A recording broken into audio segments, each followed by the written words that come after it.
Ida Bell was only 19 as she rode a lumber wagon from Riverside. Just a year before, she'd come there from Illinois with her husband John and their 2-year-old son Arvel. Main, Sixth, and the Grand Circle were being plowed for grading. The mesa was brown and bare without a house in sight. In the middle was an office of the land company with the only well for drinking water. Water for washing and bathing had to be hauled from the Santa Ana River.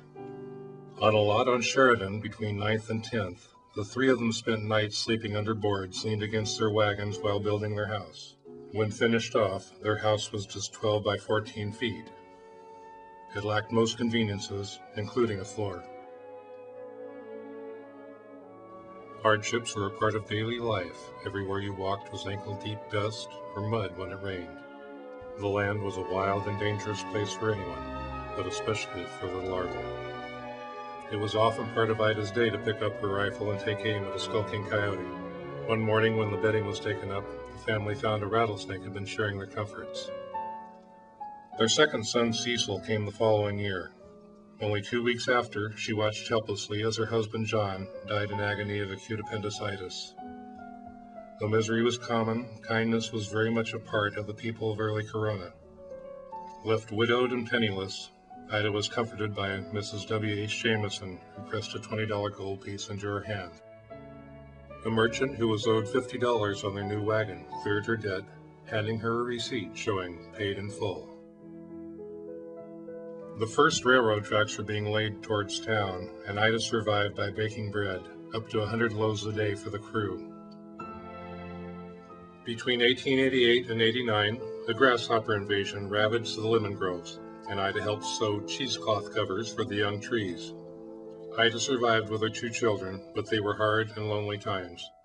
When the Hotel Temescal was built, Ida was finally able to work a regular job.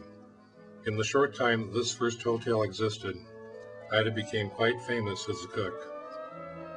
Of course, the Temescal burned down and left Corona as before without a hotel, and Ida without city employment. It was several more lonely years before things started to turn around for Ida. She fell in love and wed William Henry Frazier. Their son, Ray, became the first child born in the incorporated city of Corona. Mrs. Ida B. Frazier's incredible life is punctuated by one story after another of her pioneering efforts. Ida was well known for her courage, intelligence, and hard work.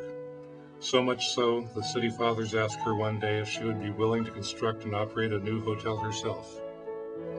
The city advanced her the money, and Ida Frazier was registered as the new property owner of a lot on 6th and Victoria. She drew the plans for the hotel and was built just in time to board the arriving telephone crews. She named it after her son Ray, and it was in this hotel that Corona's first telephone was installed. In the midst of this blossoming town, Ida's years of poverty were replaced with prosperity. She was soon able to repay the loan to the city and continued a long life of service to the community.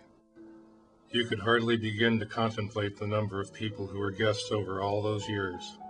The men that built the new railroad and trolley stations, the crew that built the Prado Dam, business people passing through, families coming to stay, people who would build and shape the future of Corona.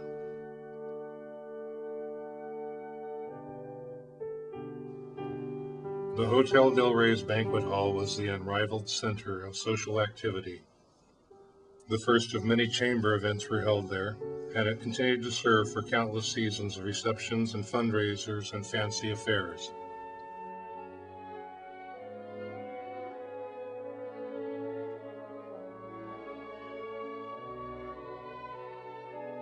Just a few years ago, in 1998, after many remodelings and name changes, the Hotel Del Rey was about to meet its end.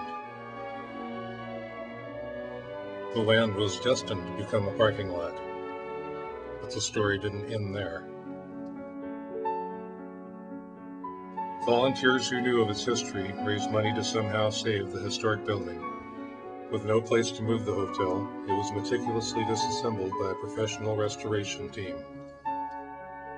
Each nail was pulled, each piece of lath was cleaned and stacked. Every piece of molding, siding, and framing was carefully photographed, marked, and blueprinted for reassembly. In its entirety, it was sealed into 5 shipping containers for storage until a new site could be found. 2 years later, the Corona Heritage Park and Museum was established by those same volunteers. And as part of that vision, it was to become the new home of the Hotel Del Rey, to be reassembled with the same care, to ensure that it looked as it did 100 years ago, to again become the social centerpiece of Corona. The modest hotel, though simple in its architecture, is of pivotal importance to Corona's history, as is the Mission Inn to Riverside or the Del Coronado to San Diego. Its importance is also pivotal to the future of Corona Heritage Park. As an icon to Corona's culture, the restoration of the hotel at the park will carry history far into the future by its ability to generate rental income to make the park self-sufficient. There are very few nonprofit organizations that can operate without regular infusions of charitable donations. With your help now, the Corona Heritage Foundation will soon be one of those few. Though the hotel will appear the same on the exterior, the inside will be new stories of elegance and functionality. It all adds up to a highly desirable rental facility, which will be sought after regionally and will turn significant profits for the park. The restoration of the Hotel Del Rey honors and historically represents one of Corona's greatest unsung pioneers, Ida Bell Frazier. It will ensure that the Corona Heritage Park and Museum will be able to continue its unique and diverse contributions to the community. And it will preserve a rare and irreplaceable living cultural example for many generations to come.